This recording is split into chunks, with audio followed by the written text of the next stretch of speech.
Hello, this is Bob Gray Sr. Welcome to Ministry Moments, broadcast every Friday, 3 o'clock Central Time. Don't be late.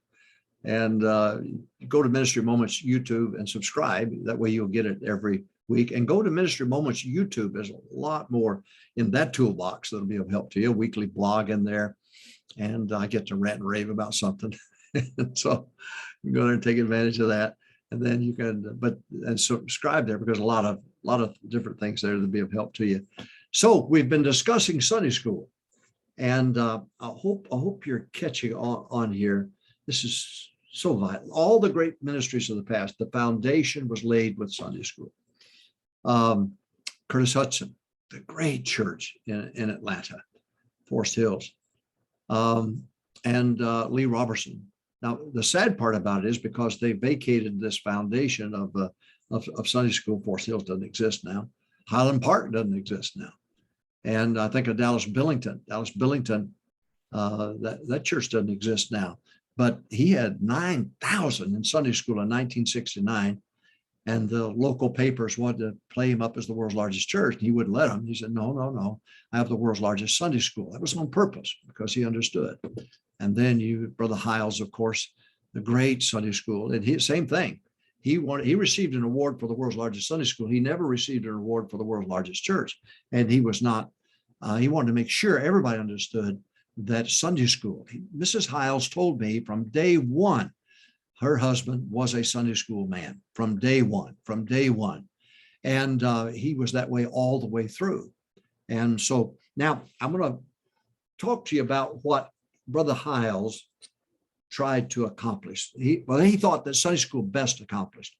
I mentioned this before. We had 4 children in the early 70s, and we had their Sunday school teachers visited them every Saturday of the world. Amazing. 20,000 in Sunday school, but our kids received a visit from their Sunday school teacher every week of the world. I applaud them for that.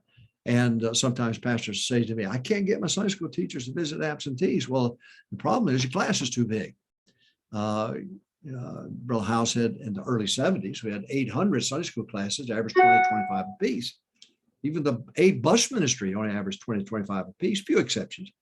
And it was the college students that took B, C, and D and ran wild with it. But Brother House wanted to know the importance of the individual. So I'm going to pick up what I did last week, pick up from there, and what Sunday school best accomplishes and what Brother House thought it did. Number one, he wanted to provide an environment where people could bear each other's burdens. Did you realize that? He knew that Sunday school was that environment to where we're to bear one another's burdens. But if you've got 100 in your class, you're going to have a tough time. And you don't want to just quickly go through prayer requests or something. But listen, the smaller the class, the more intimacy between knowledge of each other exists. And when somebody is sick or ill, recently, Dr. Jeff Smale, president of our college, we almost lost him. He had a knee replacement and they didn't follow up like they should have. And he got an infection, he like to died. In fact, his heart quit beating. They coded him and they had to bring him back to life. But he's fine now. But boy, don't you think that we as administrators weren't, man, we were praying, we were begging God. And so it's that type of intimacy that makes a difference. He wanted that. That was the purpose for the small class. And if you got a teacher can handle 10 and then they get to 15, split the thing, get them back down to 10. That's what they can handle. They can handle 15. If you keep going that way, they'll lose them. I hope you're catching on what I'm saying. But what he thought Sunday school best accomplished was bearing one another's burdens. Number 2, he wanted it to be the place where everyone had someone looking out for them. He would have somewhere in that monstrosity of 100,000 members and 20,000 attendees in Sunday school. There had to be somewhere, someplace where someone was looking out for him. You class get ready to get started, you drink coffee, you donut. I'm for that. And so then so you strike up a conversation, you get to know the person and so on. And what a blessing that is. But now they're not there the next week. Well, pick up the phone call. Are you okay? Well, that shows concern. There has to be a place where all the burdens are borne throughout the class, small. So it means something. Then looking out for them. Uh, I've had this happen in Sunday school in one of our adult classes. Guy lost his job, went to Sunday school the next day. He lost it on a Saturday, went to Sunday school the next day. And one of the class members was chatting with me. He said, man, I lost my job. They laid off. Well, he said, they're hiring where I'm at. Let me put a word in for you. Guess what? You got a job just like that. Well, somebody say amen.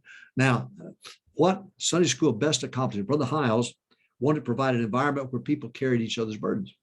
He wanted it to be a place where everyone had someone looking out for them. Number three, he wanted it to make people feel like they belonged. There's this sense of belonging that makes all the difference in the world. I was tickled for my family to be a part of First Baptist Church of Hammond, Indiana. I don't know where all the critics came from, but it wasn't me. It wasn't my family, man. I was excited about it. I think it helped me to be a better husband, a better father, a better Christian, a better soul, all the way around. Now, but I belonged. I've told everybody I belong to the First Baptist Church of Hammond, Indiana. I was thrilled about it. I was tickled about it. And you ought to be tickled about it. But that's what Sunday school does. Sunday school provides an environment where we can bear one another's burdens. Sunday, what does it accomplish? It allows us to be in a place where everyone has someone looking out for them. He wanted to make people feel like they belong. Very important, belonging. I mentioned it last broadcast. We've got these kids in Chicago. Oh, listen, I remember running the buses there, and I remember picking people up. We didn't have the gang wars that we have now. Well, First Baptist Church had an impact. You can't run 10,000 on buses in that Chicagoland area without having an impact. It had an impact on it. I just got a text last week from an adult who thanked me for running the buses and thanked me that he got saved, his family got saved. He just thanked me for it. Thanked me for it. Now, I'm just saying to you that a belonging. And so that's what Sunday school will do. Calvary class, Timothy class, whatever, young couples class, whatever you want to call it. All right. I said number three, he wanted people to know there's some place that they belong to. Number four, he wanted it to be a place where everyone, especially the newest Christians, could invite their friends. This small setting, it's not intimidating. The joking with each other, the laughter, the having fun together, praying for one another. Who's got a prayer request? Praying for one another. Put your hand down. I'm talking about the class. You're a real smart aleck, aren't you? So he wanted to be a place where everyone, especially the newest Christians, could, and when a new Christian gets into that environment and they sense that they belong, they sense that somebody's carrying their burdens with them, they sense that somebody's looking out for them, and they sense, wow, I can invite my family here. I can invite my friends here. I can invite my coworkers here. I can invite them here. I'll tell you, when I worked at Wisconsin Steel and I was able to invite coworkers to come, it was wonderful. We already had built a relationship. I got them to come. They got saved, got baptized, and then they were a part of that class. And so when I went to work, man, they came to me. They gravitated to me because I could pray with them about things that they were burdened about and so on. All right. So number one, provide an environment where we carry each other's burdens. What Sunday school accomplishes. Number two, wanted to be a place where everyone had someone looking out for them. Number three, he wanted to make people feel like they belong. Number four, he wanted to be a place where everyone, especially the newest Christian, could invite their friends. Next, he wanted to be a place where people were being taught, not preached to. I mentioned in the last class, taught, not preached to, not preached to. In fact, when C.W. Fisk worked for me, he worked for me some 7 years. C.W. Fisk said, asked me if I'd like to see a memo Brother House sent him about his first Sunday school class that he taught. I said, yeah, I'd like to see it. And it was a long memo, but Brother House emphasized that thing. He said, I do not care if they stay for preaching. Now, I said it right. Don't leave me now. He said that memo, Brother Fisk, I don't care if they stay for preaching. Your job is to prepare them so that they'll be ready for the preaching. So he understood there would be a difference between the teaching and the nuts and bolts of the Bible and getting into their world and that of the preaching hour. And so Brother Fisk got the people ready. And that's what a Sunday school teacher is supposed to do. Small setting, small numbers, you carry their burdens, they're looked out for, they belong. And next thing you know, they feel warm enough in their relationship that they can invite their friends to come and not be worried about it. The preacher going off on some tangent or something. And then they were being taught, not preached to. Last point. No, I'm sorry, I lied to you. I got two more. All right. Number 6, he wanted it to be a place where people prepared to become Sunday school teachers.